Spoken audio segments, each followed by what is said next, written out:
Insya Allah kabul. Dah saya mau pulang. Pak Yai, terima kasih. Maaf, izin Pak Presiden, maksud saya Pak Capres, ya. Pak Gustin, sebelum ditutup penyampaiannya dan sebelum kita dialog, saya hanya ingin minta sedikit pokok-pokok pikiran. Pertama, ketika Pak Gustin ini menjabat sebagai kepala daerah di Jawa Tengah selaku Gubernur Jawa Tengah, kira-kira sentuhan apa yang sudah dilakukan terhadap dunia pesantren dan santri? Dan kemudian yang kedua adalah bagaimana nanti ketika memang sudah terpilih menjadi presiden pada 2024, kira-kira apa kebijakan yang akan dilakukan terhadap dunia pesantren dan santri? Terima kasih. Wah, ini aspirasi namanya. Wakil gubernurnya Jawa Tengah itu kiai. Saya berdiskusi, berbincang, bahkan saya bertanya sama beliau. Ini gubernur tanya sama wagubnya. Dan sudah beberapa tahun ini, kira-kira sekitar 270-an miliar kami hibahkan anggaran ke Kemenak. Tiap tahun. Provinsi ke pusat. Tiap tahun. Rutin. Iya, dari Jawa Tengah saja, yang lain enggak. Dari Jawa Tengah saja. Untuk siapa? Untuk guru agama. Yang sebagian besar adalah guru-guru madin. Alhamdulillah sekarang kalau nggak salah sudah tahun ketiga, tahun keempat. Itu satu. Dua, ketika kami kemudian mencoba mengembangkan kekuatan yang ada di pondok pesantren.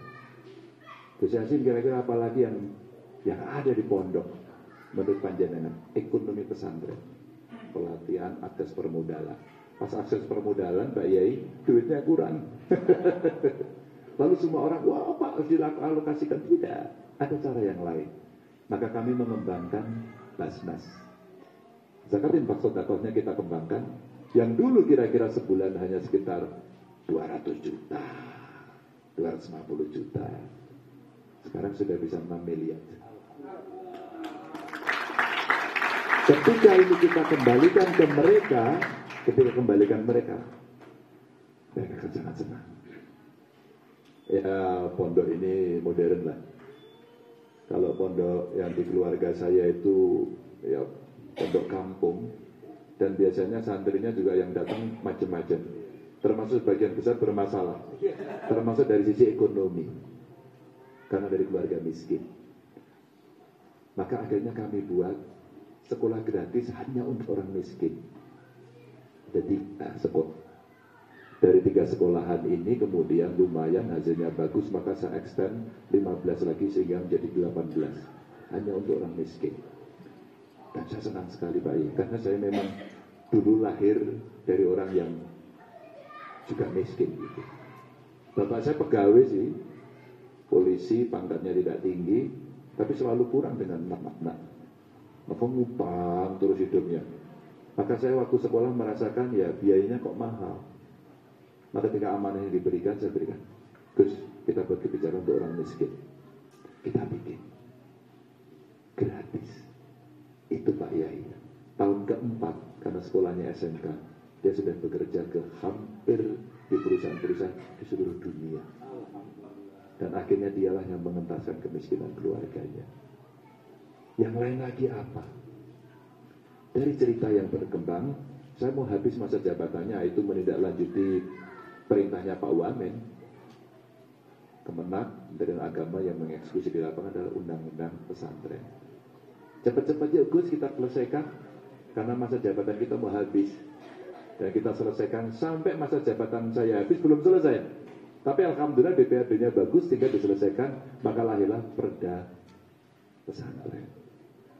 Makanya ini kesempatan untuk yang lain berjalan. Kalau kita bicara dari sisi apa yang bisa kita kerjakan, dan sebenarnya masih gede, banyak lagi.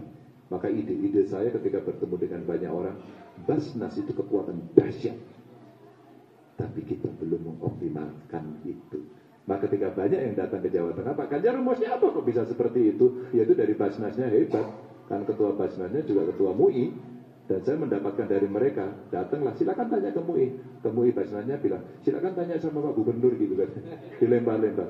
Nah hasil kolaborasi, hukumnya, pengelolaannya beliau yang paham. Tinggal saya kemudian membuat regulasinya. Kita buat payroll system. Jadi semua pegawai saya minta otomatis dari seluruh pendapatannya dipotong. Nah dari situlah kemudian berkembang dengan cukup bagus. Tapi satu PR yang belum selesai. Dan ini mesti kita bereskan. Gus Wamen, wakaf. Wakaf yang di atasnya dikelola dengan baik dan produktif. Wah, saya waktu melihat simulasinya itu gede banget. Dan kita belum optimal. Dicontohkan Singapura itu ada tanah kecil wakaf, kecil sekali, dan sangat kecil sekali. Hasilnya melebihi jumlah wakaf Indonesia. Hasilnya di sini. Ternyata apa? Dibuat gedung dipakai untuk usaha ekonomi. Biasanya kita kan ya wakaf untuk fasilitas umum ya. Ada rumah ibadah, ada sekolah, ada macam-macam. Itu enggak untuk usaha. Dan coba di Indonesia ada salah satunya itu di wilayah Tanah Abang. Wakaf itu. Maka kalau kita bicara ekonomi keumatan, sumbernya dari kita sendiri aja cukup. Maka kalau menghitung-hitung sekarang, kami dibantu para ahli, untuk itu bisa kita coba selesaikan nanti dengan baik. Teman-teman, Bapak Ibu, para Kiai, terima kasih. Tidak ditutup, tidak dibuka lagi pertanyaan kedua. Kan sudah sore ini. Sudah sore, baik. Biar kita nanti datang lagi ke sini. Siapa tuh jaket atau rompi berikutnya ada lagi nanti. Pak Yai, terima kasih. Anak-anak belajar yang rajin. Oke ya? Oke. Kamu juga? Oke ya? Oke lah kalau begitu ya. Mohon maaf kalau ada kekurangan. Terima kasih. Assalamualaikum warahmatullahi wabarakatuh.